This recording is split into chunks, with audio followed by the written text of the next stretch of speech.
السلام علیکم ویورز، میرا نام عطاء الرحمن اور آپ دیکھ رہے ہیں عطاء بخاری یوٹیوب چینل۔ قرآن کریم کی مسلسل ایکسپوزیشن کے سلسلہ میں آج ہم سورہ آل عمران کی آیت نمبر 196 کی ایکسپوزیشن کریں گے۔ اس آیت کے اندر نبی کریم صلی اللہ علیہ وسلم سے مخاطب ہو کر قیامت تک کے انسانوں کو ایک حقیقت سمجھائی جا رہی ہے کہ اللہ کا قانون مکافات عمل انسانوں کی ایک ایک حرکت پر نظر رکھے ہوئے ہے۔ اس دنیا میں جو اقوام یا افراد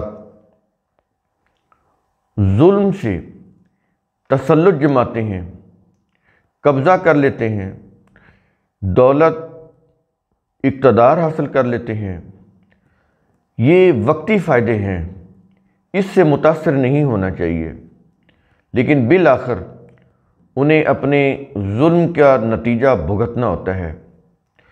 تو بظاہر تو یہ چیزیں بڑی اچھی لگتی ہیں، کسی کے پاس اقتدار آ جائے، مال و دولت آ جائے، کوئی شخص زمین کو اپنے جب قبضے میں لیتا ہے تو اس کی اشیاء پیداوار کو بھی اس کے اوپر بھی قابض ہو جاتا ہے، پھر وہ انسانوں کو بھی غلام بنانا شروع کر دیتا ہے۔ اس سے ایک یعنی وقتی خوشی تو ہوتی ہے، وقتی فائدہ تو ہوتا ہے، دوسروں کو بھی بڑی اس میں اٹریکشن نظر آتی ہے کہ میرے پاس بھی یہ چیزیں ہوتی، یہ قوت، اقتدار، دولت، یہ جاہ و جلال، یہ میرے پاس بھی ہو۔ لیکن یہ عارضی ہوتا ہے۔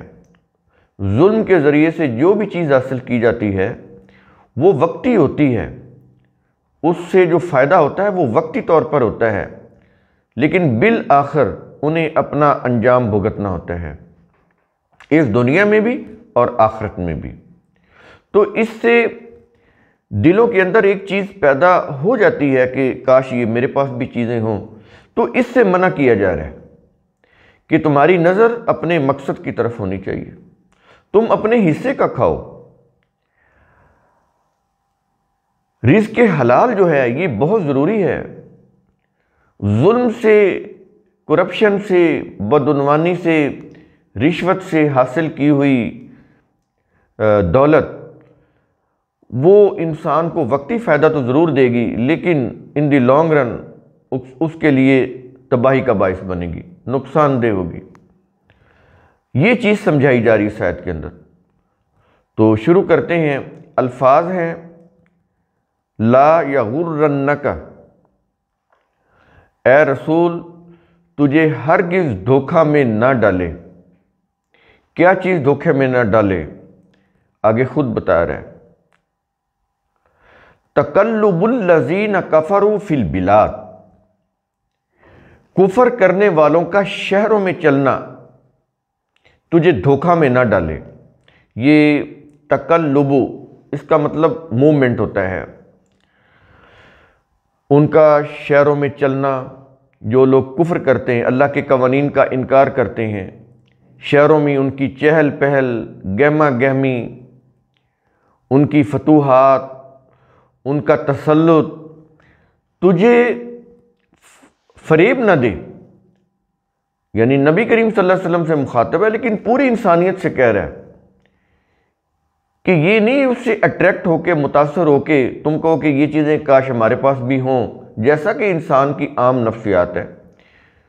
لوگ کسی کے بھی مال و دولت، اس کا سٹیٹس دیکھتے ہیں تو کہتے ہیں کاش یہ چیزیں میرے پاس بھی ہوں، لیکن اس وقت یہ چیز سوچنی چاہیے کہ یہ چیزیں ظلم سے حاصل کی ہوئی ہیں، یہ کبھی بھی انسانیت کی فلاح کا باعث نہیں بن سکتی، اس کے لیے نقصان دہ ہی ہوں گی، اس کا جو انجام ہے وہ تو تباہ کن ہی ہوگا۔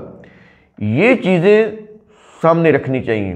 اگر یہ چیزیں پیش نظر ہوں تو پھر اس طرح کی جو چیزیں ہیں جس سے سوسائٹی کے لوگوں کو مرعوب کیا جاتا ہے یا لوگ خود مرعوب ہو جاتے ہیں، تو یہ نہ ہو۔ اب ہمارے ہاں کیا ہے کہ جس کے پاس مال و دولت آ جائے، اس کی ساری برائیاں جو ہیں یوں کہہ لیں کہ وہ برائیاں رہتی ہی نہیں، صرف یہ دیکھا جاتا ہے کہ اس کے پاس قیمتی گاڑی ہے، اس کے پاس بڑے رہنے کے لیے بڑے مہنگے محلات ہیں، بنگلے ہیں، اس کے پاس بینک بیلنس ہے، اس کے پاس قیمتی چیزیں ہیں اور لوگ اس سے مروب ہو جاتے ہیں۔ لیکن اگر یہ جائز طریقے سے نہیں ہے تو پھر وہ کبھی بھی انسانوں کے لیے اٹریکٹیو نہیں ہونی چاہیے۔ دل کے اندر کم از کم یہ چیز تو ہو کہ یہ غلط ہے، کہ اس نے ظلم سے کمایا ہے، کسی کا گلا کاٹا ہے، کسی کا حق مارا ہے۔ تو یہ چیزیں جو ہیں، اگر انسانوں کے اندر یہ احساس پیدا ہو جائے تو اس سے ان افراد کی حوصلہ شکنی ہوتی ہے جو بڑے ناجائز طریقے سے ظلم کے ساتھ سٹیٹس حاصل کرتے ہیں، قوت حاصل کرتے ہیں، اقتدار حاصل کرتے ہیں اور معاشرے میں بڑے معزز بن جاتے ہیں، تو ان کی پھر حوصلہ شکنی ہوتی ہے۔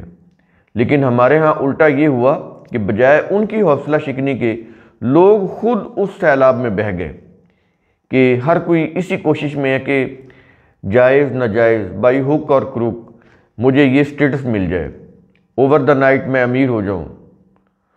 یہ چیز جو ہے انتہائی تباہ کن ہے۔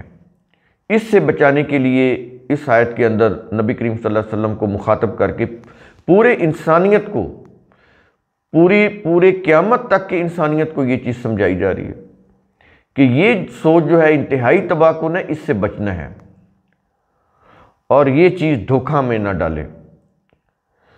قرآن کریم کا اصول ثم تتفکروا، اس کی روح سے آپ خود بھی سوچا کریں، سمجھا کریں، غور و فکر کیا کریں۔